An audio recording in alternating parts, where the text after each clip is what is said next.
guys, so today's video I'm very excited to share with you. It's going to be all about perfumes, or fragrances as I used to call them, and everyone would laugh at me because I used to work part-time on a fragrance counter, so I got really accustomed to saying fragrance. So I'm going to go through my favourite perfumes with you today, ones that just appeal to me. I'm also going to be working with Scentbird for a portion of this video. I'll start off with this perfume here and then I will tell you guys a little bit more about them because, woo!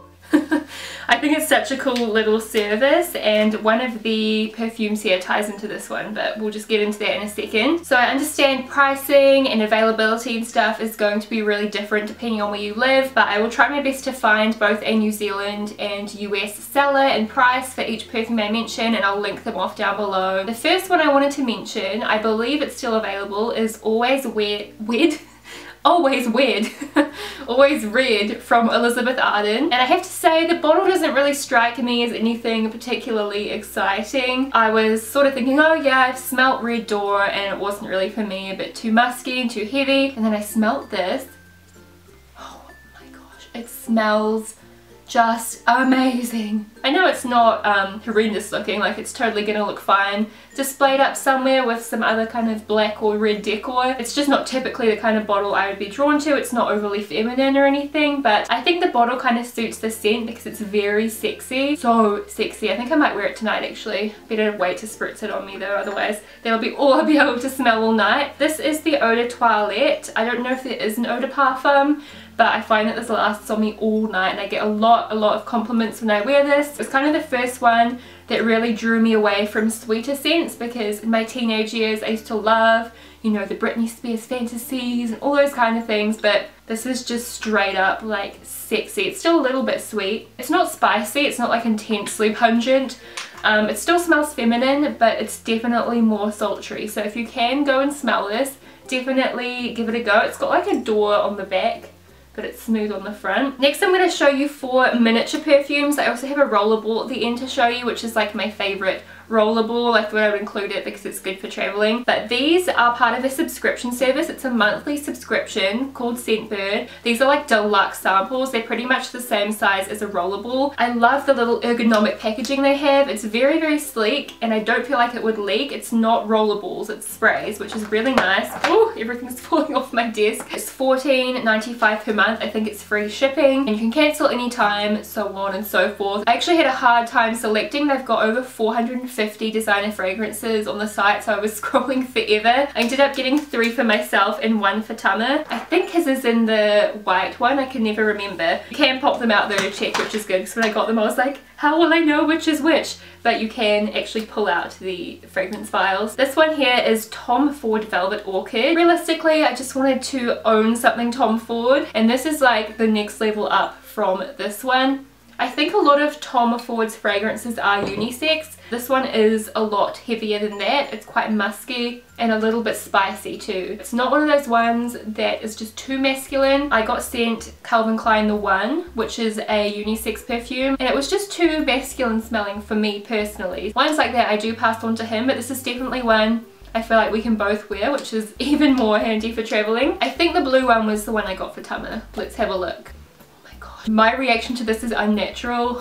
I have wanted to buy this cologne for Tama for the longest time. He's very lucky. He actually gets sent colognes sometimes from PR and it will say like Sally Joe's boyfriend on the package and he's like, yeah. But this one is one I've been wanting to get. At the time it was a future boyfriend. Back when I used to work on that fragrance counter I was telling you about, this scent came out. It's called La Nuit de l'Homme. It's French, it's by YSL. It smells like sex, like not actual sex. It doesn't smell like sweat or anything, but I used to sniff it on counter and I was like, if any man walks in wearing this, me and him are gonna be an item right away. Oh my gosh, I can't cope. Like I don't even know if I want Tama to wear this because I'll just melt into a puddle. Anyway, there's that one. I'm gonna have to put that down before things get crazy. And then the other 2 I got are more feminine ones. This one in the red is Giorgio Armani C. And this is the one that smells a lot like Always Red. So per chance, if you can't get this in your country or it's sold out or whatnot, I would definitely go for the Giorgio Armani. I do believe this one would be cheaper than the Giorgio Armani, which is why I would still recommend this as the first one to go for. But if you preferred the Bottle on Sea from Giorgio Armani, or if you couldn't get your hands on that one, they do smell very, very similar. And the very last one I got is Lancôme La Nuit Trésor. I used to also assist on a Lancôme counter and I liked the original Trésor, but I hadn't smelled this one. It just smells like a typical woman's perfume. Like if you were to imagine a woman's perfume, it just smells like that. Not overly sweet, not overly sexy. It's just like a feminine kind of sweet floral scent. I'll probably give it to Tama's mum, I think, because she has that JLo perfume and it's getting a bit low, so she might appreciate a new perfume. But it's not to say it smells bad. I hope you guys know what I mean. It's just like I've got so many others that I love more than this. I would totally wear this if I was traveling and it was like the only one I had, but I don't know if I'll reach for it enough. I don't want it just sitting there going off, so I'll give it away. I also have a coupon code which is SJO or 0, I'll have to clarify, 25, and that gives you 25% off your first purchase. All the links to them will be down below. I think it's a really, really nifty little service. Next one I wanted to mention is a little bit of a newer perfume. I've only had this for about probably a month or so. It is Desire by Dolce & Gabbana. Pretty much my ideal kind of packaging. If you guys know me, you will understand. It's black and gold. It is sweet, but it's not overly sweet because it's got a kind of powdery, talky smell to it as well. Gonna sound really weird, but it reminds me of like a fancy lady in a cashmere sweater. You just like smell really good. Just got a couple more to mention. I have to put Flower Bomb in here by Viktor and Rolf. As you guys may be able to tell, I love Flower Bomb. It's got a very rich scent to it. You only need one spray. It's almost like a little bit aniseedy. I'm sure most of you have smelt it, but if not, go and give it a sniff. I feel like it's a cult favorite. I actually have a print of Flower Bomb in my lounge. That's how much I love Flower Bomb. It's such a great perfume. I feel like it's a really safe one to get any woman for a gift because she's probably going to love it. Last one I wanted to briefly mention is Black Opium. I've talked about this in lots of monthly favorites and I feel like it kind of took off on YouTube. Every YouTuber loves this now, but it is a really good one. It's a little bit more on the sweet side. Like for me now, I bought this before I bought this. I actually prefer this one now personally, not in terms of packaging. This one is bomb for packaging. I even got nails inspired by this packaging one time because I love it so much. I feel like the classic